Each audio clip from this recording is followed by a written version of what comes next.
성도 여러분, 2025년 1월 6일 TKBC 새벽 묵상에 오신 것을 환영합니다. 우리 2025년에 우리가 함께 신년 특별 새벽 기도회를 하나님 앞에 올려드렸고요. 이렇게 온라인으로 만나는 것은 2025년 들어서 처음인 것 같습니다. 오늘은 또 마침 주현절이기도 합니다. 1월 6일이 매년 주현절인데요.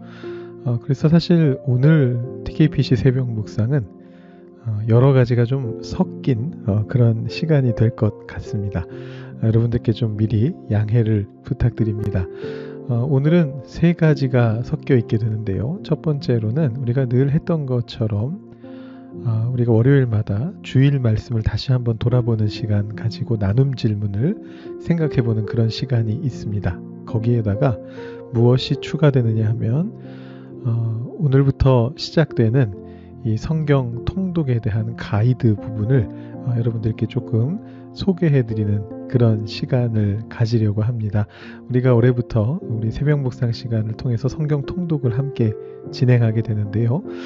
벌써 우리 지난주 수요일부터 시작해서 창세기가 꽤 많이 진행이 되어 왔는데 간략한 설명과 소개를 드리고 나서 또 앞으로 어떻게 묵상하실 수 있는지, 어떻게 통독하실 수 있는지 알려드리는 그런 시간 가지려고 합니다. 또 그것과 별개로 세 번째 것은 뭐냐 하면 어제 말씀드렸습니다만 오늘이 주현절이기 때문에 주현절이 어떤 날인가, 그리고 주현절을 통해서 우리가 무엇을 생각하고 묵상해야 되는가, 그런 간단한 설명도 오늘 드리려고 합니다. 그렇게 세 가지가 합쳐진 새벽 묵상이라서 오늘은 각각의 것을 짧게 맛보기로만 여러분들께 보여드리기로 하고요. 내일부터 우리 통독과 말씀에 대한 부분들, 묵상들 좀 더 깊이 있게 저희가 함께 들어가는 것으로 하겠습니다. 세 가지 중에 먼저 주현절에 대해서 한번 좀 살펴볼까요? 제가 옆에 그림을 하나 넣어놨는데, 사진을 하나 넣어놨는데 바로 우리 교회의 사진이죠. 제가 새벽에 가서 찍었던 우리 교회 사진인데 이렇게 각도를 조정하다 보니까 마침 저희 교회 십자가 바로 위에 아주 밝은 별이 놓여 있는 것을 볼 수 있었습니다. 그래서 마치 우리 교회를 이 별빛이 비춰주고 있는 것 같은 그런 각도로 사진이 찍혀서 제가 이 사진 참 예쁘다, 한번 성도님들께 보여드려야겠다, 이런 생각을 했었는데 오늘 보여드립니다. 우리 나중에 기도 시간에도 비슷한 구도의 사진이 나오고 있기는 합니다만 오늘 이 사진은 처음 보여드리는데요. 이것이 상징하는 바가 있죠. 하늘로부터 빛이 비추어서 그 빛이 이 땅으로 임하고 있습니다. 우리 교회로 임하고 있습니다. 사실은 이 사진이 주현절을 굉장히 중요하게 보여주는 아주 상징적인 사진이다, 그렇게 보실 수가 있습니다. 어제 여러분들께서 영상 광고에서 주현절 광고 보시면서도 보셨듯이 동방 박사들이 걸어가는 위에 별이 나타나 있는 그 모습을 보셨잖아요. 동방정교회에서는 주현절에 바로 그 본문을 읽거든요. 동방 박사들이 와서 별을 따라서 예수님을 만나는 그 장면을 읽고요. 그 다음에 이제 서방교회에서는 우리 개신교하고 카톨릭에서는 예수님께서 가나에서 물을 포도주로 바꾸셨던 기적을 처음으로 일으키셨던 그런 장면을 읽게 되는데 바로 주현절이 예수님으로부터 시작해서 신성이 나타나는, 바로 우리에게 신성이 나타나는 그 모습을 보여주는 그런 절기다라고 보실 수가 있겠습니다. 그래서 그 주현절은 교회력의 중요한 두 절기인 성탄절기와 부활절기 중에 성탄절기를 마무리하는 날로 매년 1월 6일에 우리를 찾아오게 됩니다. 우리 성탄절기는 대림절, 성탄절, 주현절로 구성이 되어 있는데 대림절에서는 예수님의 초림과 재림을 기대하고요. 성탄절에서는 성육신하신 예수님을 직접 만나게 되고 예수님의 인성을 보게 되는 거죠. 그 다음에 주현절에는 바로 예수님의 신성을 우리 삶 속에 품는 그런 시간을 가지게 됩니다. 그래서 우리가 가지고 있는 인간적인 연약함에도 불구하고 우리 안에 감춰져 있는 예수님의 신성이 우리 삶에 반드시 빛으로 드러나게 될 것을 기대하는 가운데에서 우리 삶 속으로 들어가는 것, 그것이 주현절의 의미라는 것을 기억해 주시면 좋을 것 같습니다.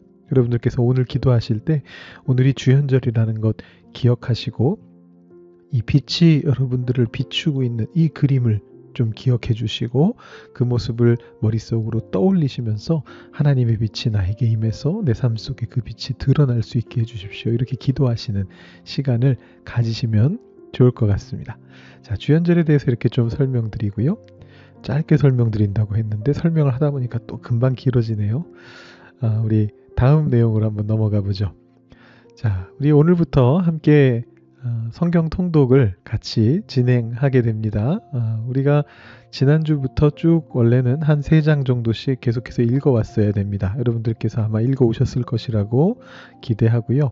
사실 창세기 앞부분은 우리에게 너무나 친숙한 내용들이라서 사실 뭐 가이드 설명이 꼭 필요하지는 않은 부분이기는 합니다. 여러분 너무 잘 아시는 대로 1장, 2장, 3장에서 창조가 기록이 되고 또 타락이 기록이 되고 그리고 이제 족보가 나오다가 노아가 등장하게 되죠. 창세기 6장에서 노아가 등장하고 노아의 홍수 사건이 9장에서 마무리가 됩니다. 그리고 나서 다시 노아의 족보가 10장에서 나오고요. 그 후에 이제 11장부터는 셈의 족보가 나온 다음에 아브라함이 등장하죠. 아브라함이 등장한 이후부터는 이제 아브라함의 스토리입니다. 근데 아브라함의 스토리도 우리가 너무나 잘 알고 있는 스토리죠. 12장에서 처음으로 하나님께서 아브라함에게 너는 너의 고향과 친척과 아버지의 집을 떠나 내가 내게 보여줄 땅으로 가라. 이렇게 명령하시잖아요. 너는 복이 될지라 이렇게 명령하신단 말입니다. 어제 주보 주의 깊게 보신 분들은 발견하셨겠습니다만 전교인 성경 읽기 바로 밑에 1월의 말씀해서 제가 창세기 12장 2절 말씀을 넣어뒀거든요. 여러분들께서 기회가 되실 때마다 보시면서 워낙 좋은 말씀이기 때문에 암송하시면 좋을 것 같아요. 그래서 1월 한 달 동안 계속해서 그 말씀을 보시면서 그것을 여러분들 머릿속에 마음속에 심어두시면 좋을 것 같은데 바로 아브라함에게 하나님이 그 명령을 하십니다. 내가 내게 복을 주어 너의 이름을 창대하게 하리니 너는 복이 될지라. 그래서 많은 사람들에게 복을 전하는 사람으로 아브라함이 부름을 받죠. 12장에서 그렇게 부름을 받았고요. 애굽으로 내려갔던 사건이 12장에 기록이 되고 그 다음에 이제 13장에서 롯하고 헤어지게 됩니다. 그리고 14장에서는 롯을 구출하는 장면이 또 나오게 됩니다. 롯의 이야기가 계속 이어지거든요. 그런 다음에 15장에서 바로 아브라함이 하나님과 귀한 언약을 맺는 장면이 묘사가 되죠. 그리고 나서 16장에서는 하갈과의 사건이 벌어지게 됩니다. 그래서 이스마엘이 태어나는 이제 그런 상황이 16장에서 나오게 되고 그리고 17장에서 아브라함은 다시 99세 때 하나님으로부터 약속을 받는 장면을 경험하게 됩니다. 여기까지가 어제까지의 통독 말씀이고요. 오늘 우리가 읽게 되는 통독 말씀은 18장, 19장, 20장 3장의 말씀인데요. 먼저 18장은 아브라함이 하나님과 천사들이 나타나는 모습을 보고 달려나가서 영접하는 장면이 나오고 거기에서 하나님께서 아브라함에게 너에게 아들이 있을 것이다 약속하시는 장면이 창세기 18장에 나옵니다. 이 창세기 18장 끝부분에는 여러분 너무 잘 아시는 소돔을 향한 아브라함의 기도가 나오죠. 그곳에 의인이 5명이라도 있으면 소돔을 멸망시키지 말아 주시옵소서. 아브라함이 이렇게 간절하게 기도했습니다. 아브라함은 죄악으로 가득 찬 소돔조차도 하나님 앞에서 분명히 구원받을 수 있는 존재들이라고 굳게 믿었고 그들을 위해서 중보해야 한다고 믿었던 것이죠. 그러나 그 중보 기도가 결과적으로는 성공하지는 못했는데 아마 소돔의 죄악이 그 이상이었던 것 같습니다. 그래서 19장에서 보시면 소돔이 멸망하게 되고 롯과 롯의 가족들만이 구출되는 그런 장면이 나오게 됩니다. 그리고 20장으로 넘어가면 이제 드디어 롯에 대한 이야기가 거의 끝이 나고요. 아브라함이 또 이제 그랄이라는 곳으로 내려가는 이제 그런 장면이 나오게 됩니다. 거기에서 여러분 잘 아시는 대로 자기 아내인 사라를 누이라고 했다가 이제 벌어지는 일들, 그런 일들이 이제 창세기 20장에서 나오게 됩니다. 그래서 여러분 그 장면도 한번 오늘 말씀을 읽으시면서 통독해 보시면 좋겠다라는 그런 생각이 듭니다. 오늘 읽으셔야 되는 18장부터 20장까지의 말씀 제가 간략하게 설명드렸고요.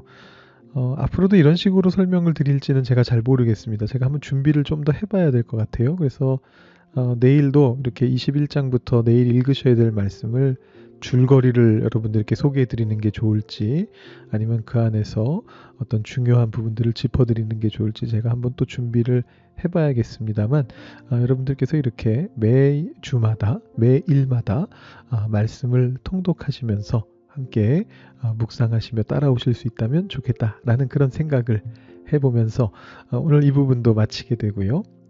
자, 시간이 꽤 지났는데 우리 3부 순서로 들어가 보겠습니다. 아주 제가 간단하게 한번 진행을 해보겠습니다. 우리 디모데전서 6장 12절 말씀, 어제 읽었던 말씀인데 제가 다시 한번 읽어드릴게요. 믿음의 선한 싸움을 싸우라. 영생을 취하라. 이를 위하여 네가 부르심을 받았고 많은 증인 앞에서 선한 증언을 하였도다. 아멘. 어제 말씀의 핵심은 부르심을 받았다라는 정체성이었습니다. 우리 크리스천들은 각자의 특징과 성향이 있음에도 불구하고 예수님의 것으로 부름받았다라는 공통된 정체성을 가지고 있죠. 또 어제 말씀에 따르면 우리는 영생을 위해서 부름을 받았습니다. 근데 제가 어제 말씀드렸던 것 중에 가장 중요한 내용은 무엇이었냐 하면 바로 이 바울의 권면이죠.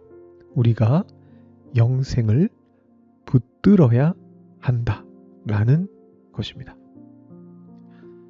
제가 그림을 하나 넣었는데 보시면 한 소녀가 배 위에 아슬아슬하게 서서 별을 향해서 손을 내밀고 별을 따려고 하는, 별을 붙잡으려고 하고 있는 그런 그림입니다. 제가 인터넷에서 검색하다가 찾은 그림인데요.